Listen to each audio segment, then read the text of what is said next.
going on, gamers? Welcome back to another Jujutsu Kaisen review video. It's your boy TSOUP back at it again with part 2.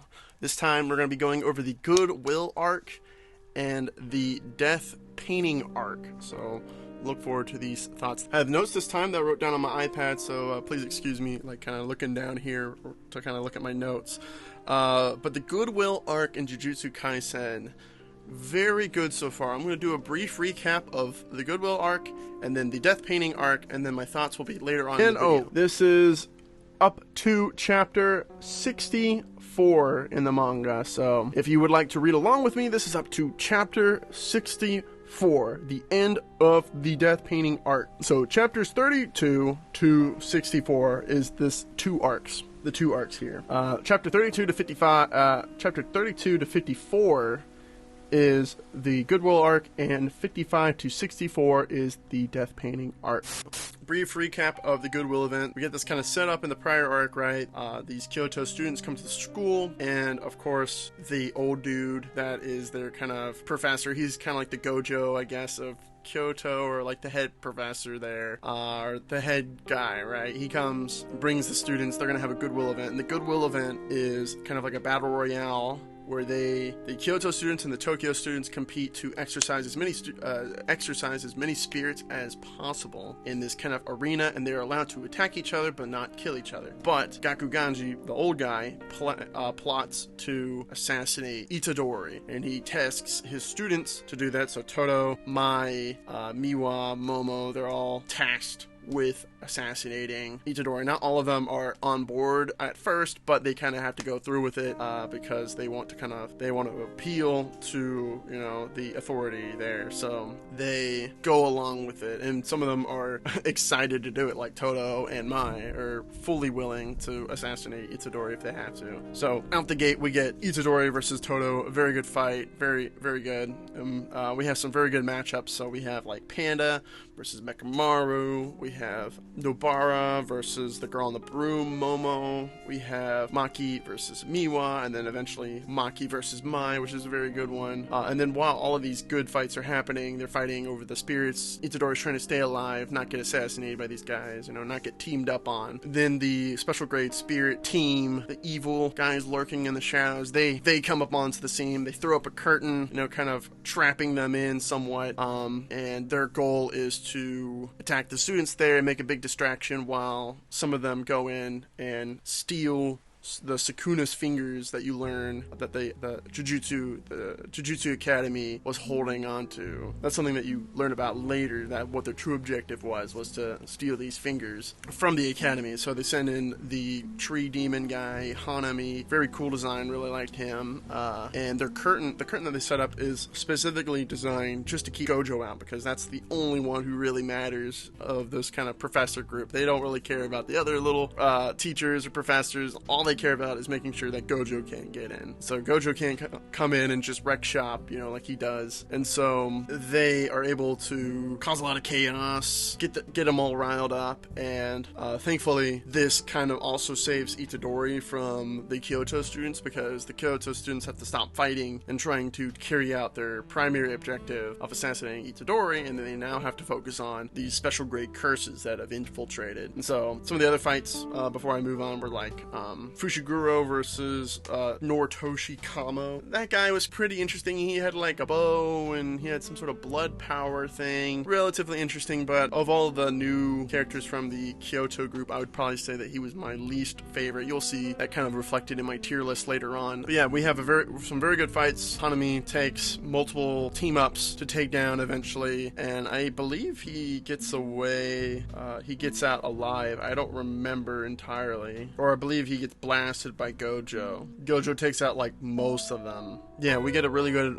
final conflict kind of with Todo and Itadori teaming up to take on Hanami, and that's a very good fight. And then we get some interesting stuff. So we get like to learn a little bit more about Todo's powers and how he can kind of like brain blast like Jimmy Neutron. I thought that was pretty funny. I'll have to talk about that more. And then we also get to see Itadori use the Black Flash, which is like some sort of like perfect timing attack where you have like a 0.0001 second window to do a physical attack and then a curse attack, and then you get a black flash and it's like a critical, basically. It was kind of hard to understand fully, but from what I understand, it's kind of like when you time an attack in like a fighting game, like if there's like a combo system in a fighting game, and if you tap the attacks rhythmically, you get like a more powerful like attack. So like in for example, in like a Spider-Man game, you might have like a square triangle combo attack, right? You can do like extra critical damage if you tap the squares rhythmically as the last attack lands. That's what it kind of felt like to me. That's how I kind of understood it. I don't know if that's exactly correct, so you guys will have to let me know down in the comments. But that was basically the Goodwill arc. They kind of wrapped it up.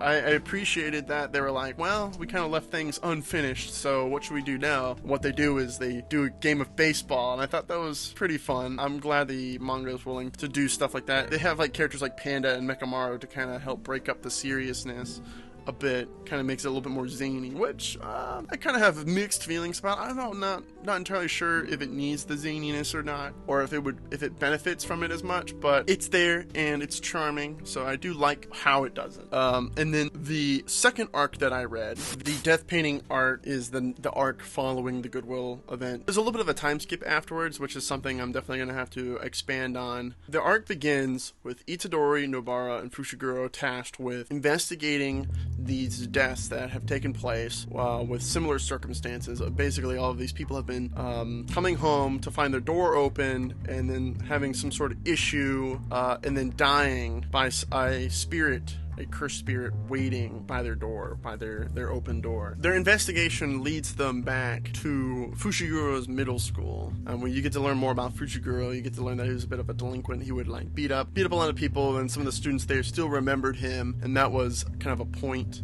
So we get to learn this arc kind of deep dives a bit more into Fushiguro, puts more of an emphasis on him specifically, which I appreciated, because I felt like of the three, he was probably the most uninteresting. I felt like Nobara was by far away the most interesting character, followed by Itadori, and then Fushiguro kind of in dead last of the three. So I appreciated that this took time to like kind of expand on him more. One of the things you learn about in this arc is that he does have some relatives.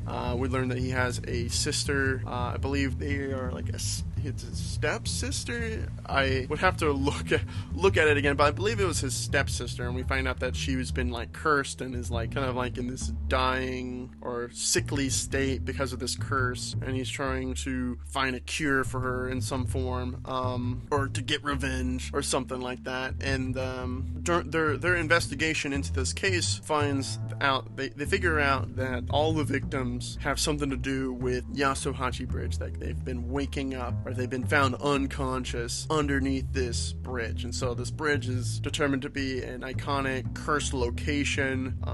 People know about it. It's in like kind of like a folklore kind of thing, or and so they go to Yasuhachi Bridge to investigate, and they find a bunch of cursed energy and spirits lurking there. There's a big fight. There is pretty much 3 or 4 cursed spirits that they find around Yasuhachi Bridge. They kind of get separated. Okay, so when they get to Yasuhachi Bridge, they encounter one of the kind of the cursed spirit entities that Mahito kind of created, that you kind of see between these kind of events taking place. It's this like kind of grotesque, humanoid-ish monster curse thing. It attacks them. It attacks Nobara, Itadori, and Fushiguro suddenly around Yasuhachi Bridge, and they kind of have to fight this. Itadori and Nobara end up fighting this guy, while Fushiguro is tasked with dealing with another cursed spirit that is underneath, that is around Yasuhachi Bridge, which is this like kind of mole spirit, and he fights. Fushiguro ends up exercising this mole spirit and finds that there is a very similar spirit. I believe they're called like finger bearers, or I believe they're called finger bearers or something. They are very similar to the ones that we saw in the Cursed Room arc a lot earlier in the series, like the ones that Itadori had a fight, and deal with. But this time, Fushiguro comments on this particular spirit and says that this one is far more powerful than the ones that they confronted back then. And we get to kind of get a little window as to Fushiguro's individual training with Gojo and how he's kind of leveled up. And we get to see some really big Fushiguro power-ups during this battle. It's very cool. We get to see him use a domain, which is, I believe, of the three, he is the first in that group to ever use a domain, so he's probably the strongest of the three at the moment, and so I thought that was really cool. We get to see him kind of go all out and fight this guy and win, and then he gets one of the fingers that they've been looking for. And then while he is fighting this the special grade curse spirit, Nobara and Itadori are fighting this kind of grotesque monster. I believe its name was Kachizu. And then while they're fighting it, the older brother of this kind of cursed spirit human monster thing shows up, and it's this really tough guy who claims to be its older brother, which you don't really see any kind of familial bond kind of, we haven't really gotten any kind of familial themes from the spirits yet, and so I thought that was kind of interesting that they're kind of adding more of like a kind of a camaraderie element to the spirits, like they're able to even kind of think about that, relate to that in any kind of way, like that they actually view each other as brothers. They're not just like zombies, you know, they're not just thoughtless, brainless zombies that just run around causing chaos and havoc. It's a very, very intense fight. We get to see both Itadori and Nobara kind of go all out versus both of them. The older brother is definitely the stronger of the two. And we also get to see more of Nobara's straw doll technique, and that's very cool power. I definitely think her powers are the coolest of the three. Fushiguro might be the strongest, but Nobara definitely has the coolest powers, in my opinion, just because, like, there's a lot that you could do with a power like that. And visually, it's also very striking. We get to see a lot of that. And then Itadori gets to use more of the black flash that he's kind of picked up during his fight with Todo and Hanami in the prior arc. And the older brother demon is very, very strong. I believe his name was Eso or Eso, the older brother.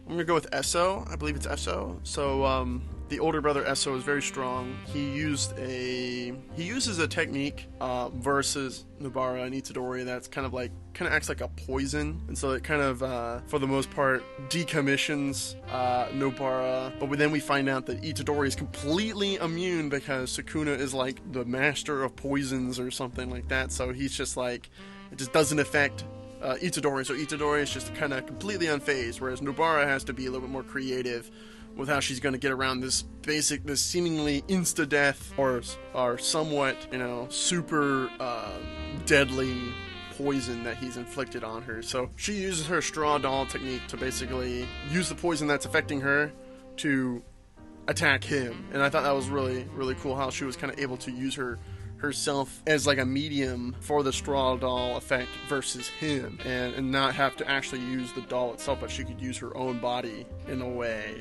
I thought that was really interesting. And eventually their fight gets so close that the brothers Eso and Kachizu, the demon brothers Eso and Kachizu, have to flee. And so they try to jump on a truck that's passing by on the side of the road and threaten to kill the driver and tell him to go as fast as possible. But Nobara and Itadori grab both of them and pull them off, not letting them get away because they're just too dangerous, and basically ends up having to kill both of them right then and there.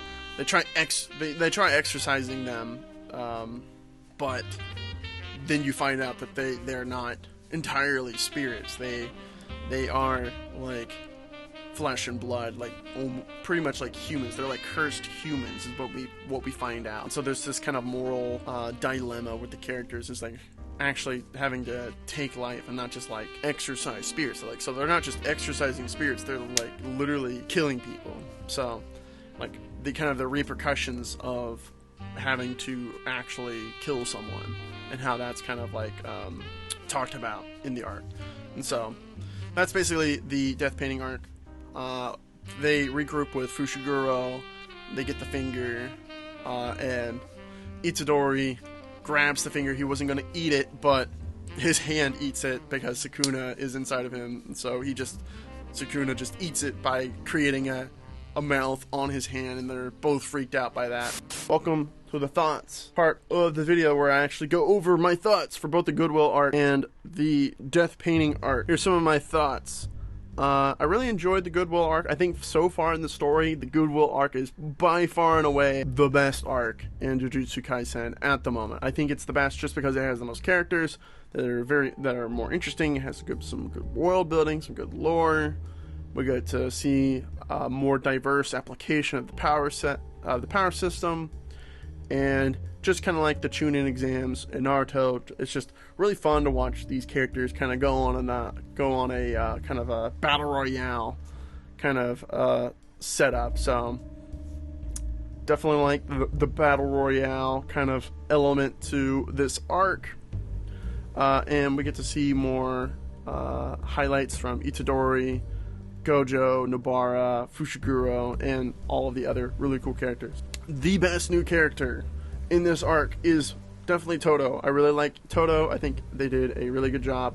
I think he's just very, very interesting. I like his interactions with Itadori. I think Itadori and Todo are a very good combo. I think he is at first antagonistic, but then becomes an ally. I thought he was a very fun character.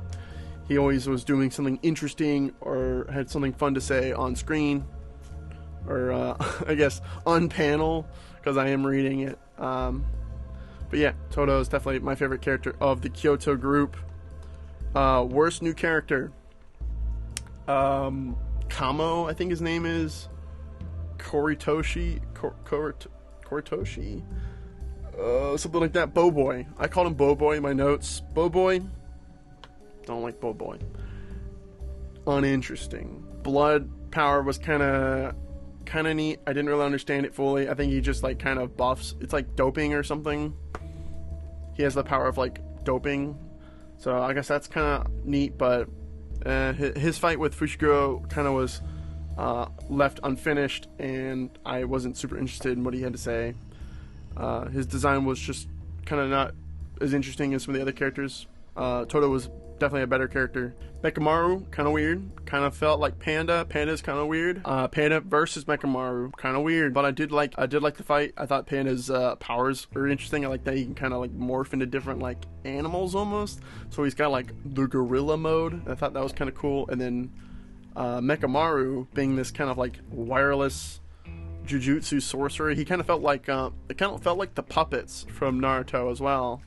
That's why I was kind of feeling like what's his face from Naruto. He has the puppets. Actually, I guess there's a variety of characters in Naruto that uses the chakra puppets, but that's what it felt like. So I guess it's kind of like the robotic chakra, but spirit, cursed energy puppet. So that was cool. I'm kind of learning more about Panda and how he's like a cursed corpse. That was cool. Mai is cool. Maki's cool. Toge, we get to learn more about Toge and how his powers work. I still don't think he's like a really great character, because it's all we have really. It's just his quirkiness as talking on sushi terms, and then his character design. We don't really know much about him, so I think he's pretty cool. Hanami, I really like. I think Hanami is definitely moved up a bit on the kind of the villain tier list. Definitely a very interesting villain. I liked him as an antagonist for this arc. Hanami's the kind of the root guy. Another arc I could compare this to is the kind of the camp training arc from My Hero. If any of you guys know My Hero Academia, they also have kind of like an arc like this where they're kind of like training in the woods, and then the villains kind of invade and then attack them. It's a little bit different. This one is a battle royale, more like the Chunin, I guess, exams, with the villains kind of invading the Chunin exams. kind of how that went. Not super big on the kind of off-screen training. I believe there was a couple characters that had some off-screen training. Itadori, I believe. We got the versus Mahito. Got a little bit of off-screen training. Not a huge fan of when that happens in a story. I thought the Gojo specific curtain was kind of goofy. That's what I have. I wrote down goofy in my note, but I just thought that was a little bit weird since we hadn't like seen it used before in that way. Like, we've never seen it like repel specific people, and I thought introducing that as a mechanic and then also having it be Gojo specific out the gate was kind of weird, because like if that mechanic doesn't exist, this kind of scenario wouldn't play out the way it would, because Gojo could just sweep him. So it felt like it had to happen just because Gojo is that powerful, so they kind of have to like play around that. So I'm almost kind of concerned that this will be like a kind of a staple, and that a lot of fights will kind of have a Gojo blocker, kind of like an ad blocker. Like any fight that takes place, any significant fight that will take place will kind of have to have some sort of Gojo blocker in place, because if Gojo can jump in, then the enemy's screwed as far as I understand. So I thought that was a little bit concerning. I'm not a big fan of like setting up these big characters and then like walling them off, or like trapping them in like a box so that the narrative can kind of continue to play out, or that characters can do what they need to do. Like, you have to trap somebody, or like you have to keep them away as much as possible. Now, like, I understand like the enemy's doing it. Like, if that's mechanic, fine. That's mechanic. This is the first time I remember hearing about this particular kind of like mechanic. I believe they mentioned that you can like put like limiters, or like you can specialize techniques to be more powerful. So I think there was some sort of like foundational stuff that can like set up for that, but I just thought that was a little bit weird. And some of the techniques that they used just overall in the arc were kind of hard to understand. I'm trying to remember. It was like either Todo's or somebody's ability. Somebody had an ability that they used that I thought was just a little bit kind of hard to understand, which has been a little bit of an ongoing problem for me. Maybe I'm just not smart enough, but some of these abilities are very complex in how they function, and a lot of them are very cool, but some of them are just like feel like they just are just complex, just for complexness sakes. Like Nanami's ability, I still don't entirely understand.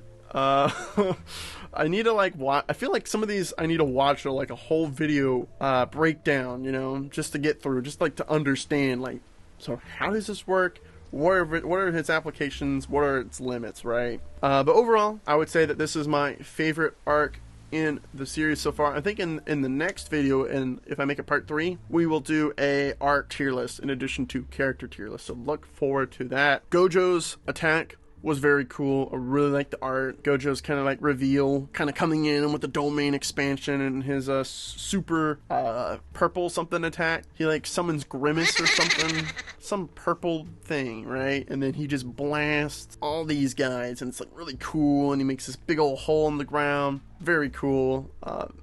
Was definitely a highlight. Gojo continuously is probably the best character in Jujutsu Kaisen, just from cool factor alone. Very, very cool character. But Todo's making his way up there too. I would definitely I might put Todo in my top 4. I'm thinking I might already have him in my top 4. Let's see. And then the death painting arc. Things I really like about the death painting arc. We get to learn more about Fushiguro. Fushiguro definitely moving up. I definitely think he is more interesting than Itadori at the moment. Itadori just doesn't have as much development yet as I would like. We don't know too much about him. Outside of that, he's just really good at flipping everything. But I'm glad we get to learn more about Fushiguro, some of his relatives, his past, more about his abilities. We get to see more of his personality kind of coming through, so definitely like Fushiguro more than I used to, which was good. But yeah, kind of talking about some of the issues I had with the time skips. It just felt like the time skips just felt kind of sudden, kind of janky. It felt like it was just kind of choppy.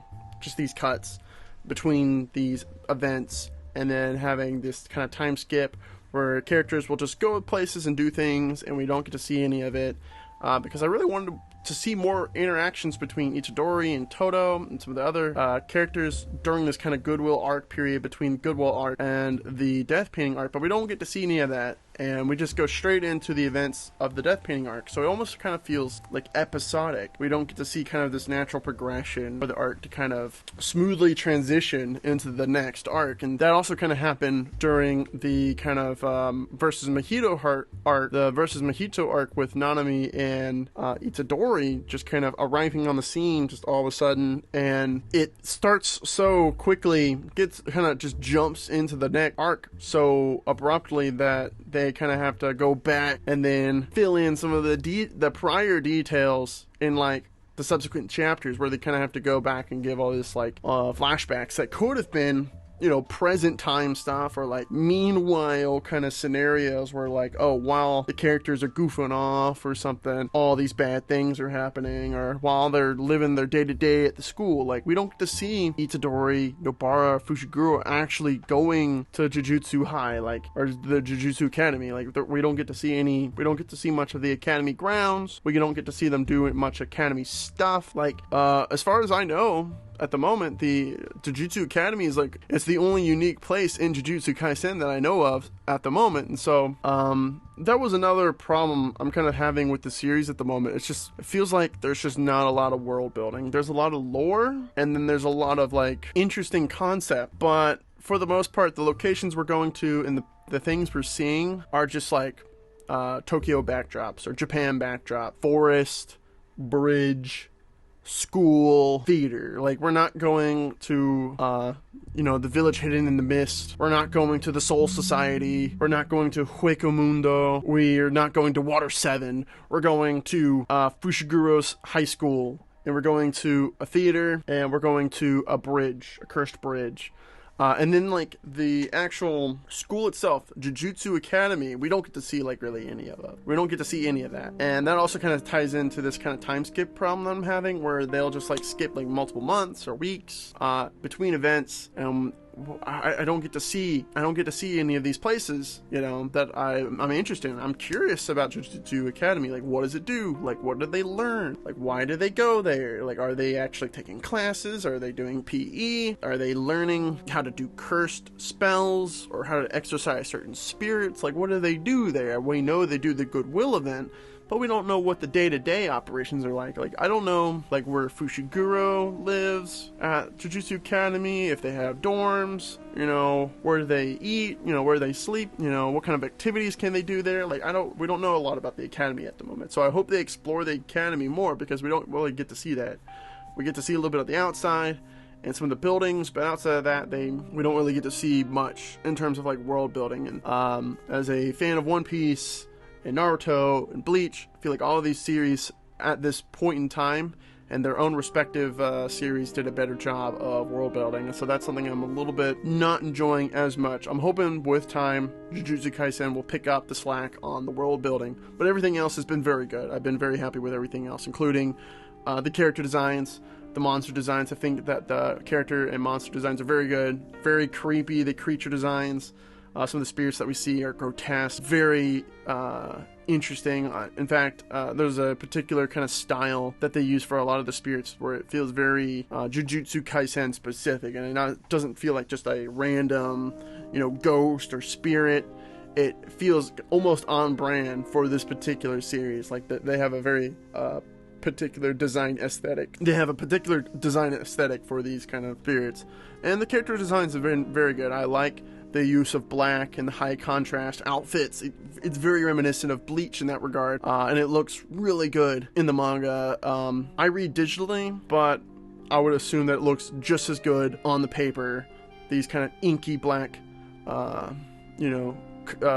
uniforms, and Gojo specifically, I bet looks really good. I know he looks very good digitally, but on the paper, on the page, the high contrast of the inky black the contrast of the inky black uniforms, and then his white, low contrast hair, or I guess high contrast. The inky black uniform and the bright white hair must look especially good on paper, but I have been reading digitally, and it also looks very good there. Another thing about the world is that I think the art is good. The art is good, not as good as Bleach's. I think Bleach definitely had the better art. But one thing that Bleach had for sure was that the art was also a lot of times, you know, lended to its world building. So like we got to see art of like, you know, Hueco Mundo or the Soul Society, or like in Naruto we get to see art of the village hidden in the leaves. Or like in One Piece you get to see art of Water 7, Drum Island, Alabasta, you know, all of these unique places that are unique to both like One Piece, Bleach, Naruto specifically, but we don't get to see a lot of like art specifically for like unique locations in Jujutsu Kaisen so far. So it's been like high detailed backdrops of like a forest or a bridge, you know, high detailed backdrops of the academy sometimes. It's good, but has not been, you know, enhancing the world building, because there's not a lot of world building at the moment. There's not a lot of unique places. There's unique people and there's unique elements, but for the most part it's just Japan. So the faces have been really good. I like the gags. The visual gags have been good, been very funny. The expressions throughout all of the arcs so far have been very good. I like some of the way that some of the characters play off each other. Definitely say at the end of the Death Painting arc, that Fushiguro is definitely more interesting to me than Itadori. So I'd probably bump him above Itadori at the moment. But Nobara is still by far the way the most interesting overall. I think she's the funniest character, the most interesting character, and has some of the coolest powers in that group. But I do think Gojo is still top one character in the story at the moment. One of the other characters we got to meet in the Death Painting arc was, or got to expand on, I guess, in the Death Painting arc was Mei, and her design is cool. She's fine. I don't think she's particularly interesting at the moment, but hopefully we'll get to see more of her in the future, where we can actually expand on her. But top 4 characters for sure: Gojo, Nobara, Todo, number 3, Nanami, and 4th. In fact, we'll probably look over my, we'll go ahead and look over the tier list that I made. Go ahead and expand on that. So, number 1, Gojo. Number 2, Nobara. Number 3, Todo. Number 4, Nanami. And then in 8, that's S tier. And then in 8 tier, we have Sukuna, Mahito. I think they're very good characters, very interesting characters. We haven't seen a lot of Mahito recently, but still, very good character. And then top of B tier now, replacing Itadori, is Fushiguro, top of B tier, followed by Itadori, and then Maki and Panda. And then I think at the top of C tier, we have Mechamaru. I think Mechamaru is probably the most interesting character of the rest of the Kyoto group outside of Todo. Todo's definitely the best, but Mechamaru had the most interesting character design, and I definitely want to learn more about his particular power set and him as a character. I think he's interesting. And then the kid from the Versus Mahito, I still don't remember his name, but I gotta put him above the other ones because I him more than the other characters. And then you have Toge, Momo, because I thought her design was cool with the broom, her powers were interesting. And then Miwa.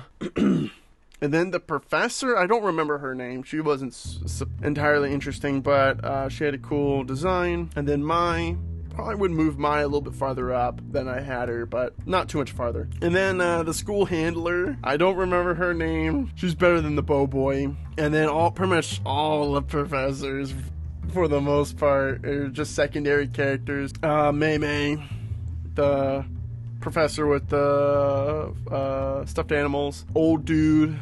Hanami I'd maybe put higher up, to be honest. I think maybe right now as I'm kind of reflecting on it more, I'd probably put Hanami maybe top of D tier, just because I thought he has a really cool design. It almost reminds me of something out of like Chainsaw Man. It's very interesting, very good design, very good creature design, and I thought he was interesting. But I guess I put the other professors higher up just because we've kind of seen them around a little bit longer, or if we got to talk to them more.